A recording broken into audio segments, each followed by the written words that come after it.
Being a creative person is a myth. Everybody is a creative person. So many people will describe themselves as non-creative. Holding on to the idea that I'm not creative is very limiting. I used to think of myself as somebody who's not so naturally inclined to learn instruments quickly. I would get discouraged when I had friends of mine who were able to pick up an instrument. You leave them in a room with a saxophone for an hour and they're like, watch this. And it would be very discouraging to me, and I would think, well, I'm just not the super creative type. Maybe I'm the creative type but not the super creative type. But that's not true. The number one thing that blocks creativity is anxiety. What if I can't do it? What if I'm wasting my time? What if other people are better at this than I am? What if somebody's laughing at me? What if somebody thinks that this is stupid? All those thoughts are the opposite of creativity. We have creativity versus anxiety. They go head to head with each other. So many times creativity gets immediately shut down by anxiety, where you would say, I would love to be able to play the piano.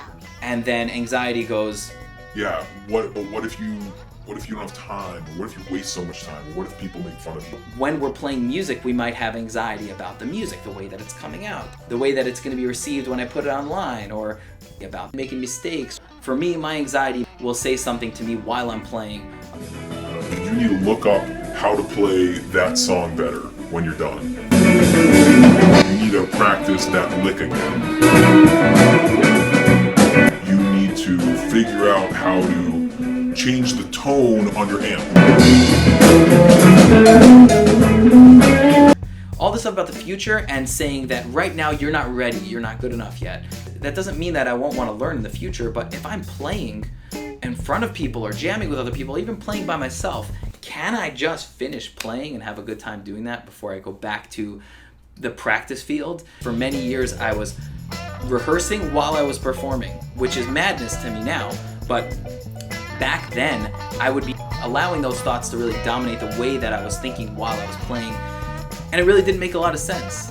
I can't practice anymore. I'm playing, I'm performing. Even when I'm practicing, sometimes there's practice where you're doing it over and over and over again, but then there's also sometimes where you're practicing just playing. Those anxious thoughts don't have a lot of value to me anymore. However, they do come up. They come up all the time. So creating that distance between you and your anxiety is a really valuable skill. So for example, I'll tell my anxiety, We'll talk about that later. Not now, I have a different goal in mind. the anxiety of Go look up how to play that lick. is not related to the goal that I have right now, which is to play music and to feel the music. Those are my goals, right? Those are my goals for my deeper self, my creative self.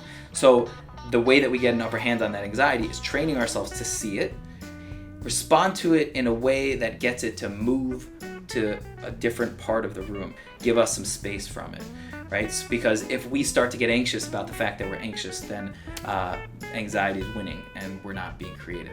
So the response isn't, oh man, I'm anxious and it's gonna ruin the whole thing and my night's gonna be ruined, because that's just another version of the anxiety. It's, I see you there, I understand that this is what you need to do, anxiety, you need to come over here and say this stuff to me. I have other things that I need to focus on right now, so you're gonna have to wait until I'm done jamming with my friends or I'm done performing this song. Because I want to continue to stay in that place where I'm playing, I'm feeling, I'm using my whole experience emotionally, spiritually, physically. I'm using my whole body to be a part of this experience. Anxiety just limits all of that. And so this battle between creativity and anxiety is an ongoing one, but it's one that we can actually get the upper hand on when we see it and then we say to it, not now, I have a different goal in mind.